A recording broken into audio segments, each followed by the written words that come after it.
Wato jama'a jamhuriyar musulunci ta fitar da sanarwar cewa a cikin awa 4 kadai ta lalata duka wani sansanin sojin Amerikan da ke gaba ta tsakiya gabaki daya. Na san za ku yi mamaki ko? Mutane da yawa za su yi mamakin cewa to ya aka yi wannan base din baya karewa ne. Kullum baya karewa, kullum jamhuriyar musulunci ta ce ta lalata amma kuma kullum sai an kai. Duk da ana ɓoye duniya ba a fito a nuna duniya irin ɓandar da jamhuriyar musulunci take musu, yanzu ta kai ta kawo ga baki ɗaya ƙasashen Middle East ga baki ɗaya base ɗin ƙasar America ne. Kar ku tunanin cewa wai a kamar an ba su nan ne sun garke, in an ɓarar da nan shi kenan. Sabon gurare suke ta fito da shi su kai hari, idan kuma suka kai hari jamhuriyar musulunci ta hango harin za ta bi diddigin harin ne ta kai hari gurin, ba wai sai base ba kaɗai. Kullum sai sun fitar da sabon gurare, idan yau aka lalata wannan to gobe za ku ga sun je sun buɗe guri kusan waje 4 waje 5 a ƙasa, nan ma kusan guri 4 waje 5, nan ma idan sai kai hari din nan take jamhuriyar musulunci ba tare da bata lokaci ba za ta ƙara kai manya-manyan harare. Kuma fara haran karku tunanin cewa mizal ne ko mamaya, jirage ne ake tayarwa daga wannan gurin, ko a tada jirage ko kuma a yi amfani da mizal. Jirgin ruwa kan yanzu ba a mata shi, duk jirgin da ya kai hari sai an barar da shi. Yanzu ga baki ɗaya wannan iya daren yau ne kaɗai jamhuriyar musulunci ta tare da shi, iya daren yau kaɗai, wanda ta ce duk hare-haren da aka mata, duk inda hare-haren nan ya fito jamhuriyar musulunci a cikin awa 4 ta lalata su ga baki ɗaya. In ma akwai sabon wani guri to nan ma jamhuriyar musulunci za ta kai hari a daidai lokacin da suke ƙara yin rubdugu da ƙara kai mata manyan hare-hare, ita kuma tana ƙara bin diddigi, tana ƙara lalata guraren ga baki ɗaya. Dan yanzu ma ba wai maganar mizal kaɗai take ba, ta ma fara jiragenta ma sun fara aiki, kuma jiragenta hatsabiban jirage ne, ana tunanin ma sun fi wa'ancin jiragen nasu. Sannan kuma da kai hari gurin da ta ga ya dace, ko da ko ba na ƙasar Amerikan ba ne, saboda haka ci gaba. Kasar Amerika tana ci gaba da kai manya-manyan hare-hare a babban birnin Bushar na kudancin Lebanon, kuma sannan kusa da cibiyar nukiliyan jamhuriyar musulunci a daren nan kenan.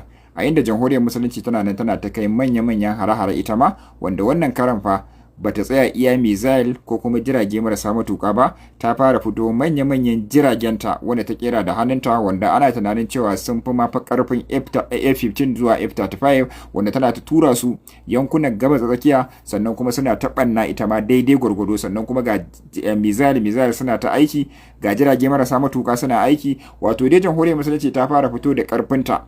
Ita ma American tana ta kai hare-hare a wannan babban birnin na Bushar kenan da kudancin Lebanon, wanda ana tunanin cewa kusa da nukiliyar cibiyar nukiliyar jamhuriyar musulunci. Amma a hare-haren da Iran take kaiwa, ana ganin cewa ita ma fa za ta matsanta ko kuma ta kai manya-manyan hare-hare musamman a kasar Babaya. Ana ma tunanin cewa a Dimona, saboda haka ci gaba da addu'a. Suna nan sun ƙara gwabzawa a cikin daren nan, ba za su haƙura ba. Ita ma jamhuriyar musulunci ba za ta haƙura ba, in dai za su kai hari za ta kai hari. Kuma sannan Iran ɗin ita ke samun nasara akan hare-haren take kaiwa, saboda ita target take na sojojinta da kuma cibiyoyinta. Ana mazatan cewa yanzu ga baki ɗaya kan mai uwa da wabi take yi da ƙasashen da suka bada haɗin kai wajen kai mata hare-hare. Saboda haka a ci gaba da addu'a. Dan Allah jama'a ku tsaya ku duba, ku ga wani kayan aiki da jamhuriyar musulunci ta canja yakin da aka yi mata jiya. Wannan harin jiya jamhuriyar musulunci ta kai shi a Bahrain, ta kai shi a fort na sojojin kasar Amerika da ke Bahrain, inda suka tara jiragen ruwa na yaƙi da kuma kayayyakin fada da kuma jirage na sama ma a wannan fort ɗin gabaki ɗaya.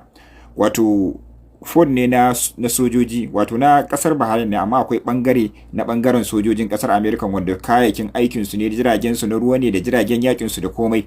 Dan Allah ku ga wani harin bama-bamai da jamhuriyar musulunci ta kai, yanda kuka san mi gabaki ɗaya ta bombin ɗin shi babu wani jirgin da ya tsira a wannan gurin. Daidai lokacin fa yan garin suna zaune, wasu ma kura kwallo suke yi, amma ko akan su basu ma damu ba. Yadda jamhuriyar musulunci ta fito ta tabbatar da cewa duk wanda ya san yana kusa da wata ma'aikata ta kasashen waje, ko kuma wata matata, ko kuma wani abin da ya danganci kasar American ko kuma wasu kasashen da abokanan gaban su ne, to su tashi. To cikin ikon Allah wannan abin kai kana gani ka tabbatar da ba karamar barna aka yi ba, sannan kuma ba karamar masifa kasar Amerika ta gani jiya ba. Shi yasa yau ta koma da karfinta, kuma Iran za ta ƙara linka mata da karfin da ya fi na jiya. Dama haka ne, idan kun ƙara mu ƙara, idan kun zida mu zida, idan kuka rage kuma mu ma mu rage. Abin da yaran da take musu kenan, idan suka yi ɗaya to ita za ta linka na Amerikan so 10 ne. To abin da ta yi mata jiya kenan.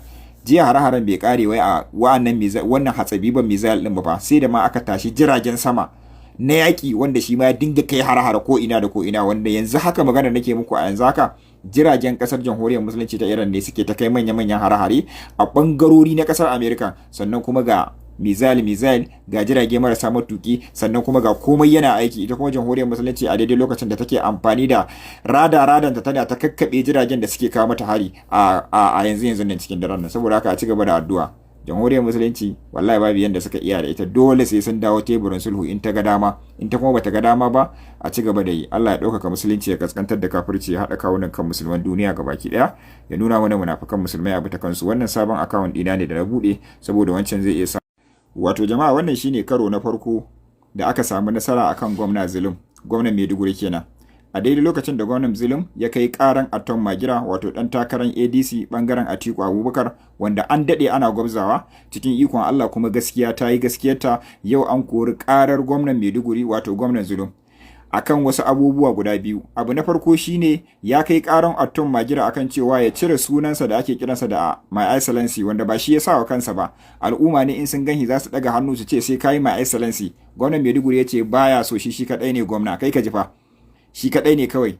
Sannan kuma abu na biyu shine Atom Magira sun yi kan 'yan jam'iyyu ga baki ɗaya wanda suke cikin Maiduguri akan su zo su yi maja domin kai wannan gwamnatin ƙasa, saboda an gaji da gwamnatin Maiduguri, an gaji da ita. Na farko ba ci gaba, na uku ba kwanciyar hankali, na biyar na hudu babu wani tunani ko kuma wani zama da zaka zo ka zauna kai a matsayinka na dan Maiduguri ka ce wannan gwamnatin ta kama ci gaba. Babu shi, ci gaba ɗaya ne in banda na kashe-kashe da sace-sace. In ma matasa ne sai dai ka tsallake ka bar Maiduguri. In ka ga matashi ka samu aikin yi sai dai a ɗauke ka bijilanti, ko kuma a ɗauke ka ƙato da gora a haɗa ka da bindiga ka je 'yan Boko Haram su gama da kai. Shi kaɗai ne ci gaba. Sai wasu manya-manyan gadodi da kuma makarantun da ba a yi karatu a cikinsu, kullum satan ɗalibai ake yi da kuma sace mutane da ake yi a cikin Maiduguri. Babu wani abin da za mu duba a Maiduguri mu tabbatar da cewa wannan abu ne na ci gaba wanda gwamnan Maiduguri ya kawo. To duk da hakan da yake abu ne ake yin shi na zalunci, duk da hakan wannan gwamnan ya fito domin takara kuma al'umma suna son sa,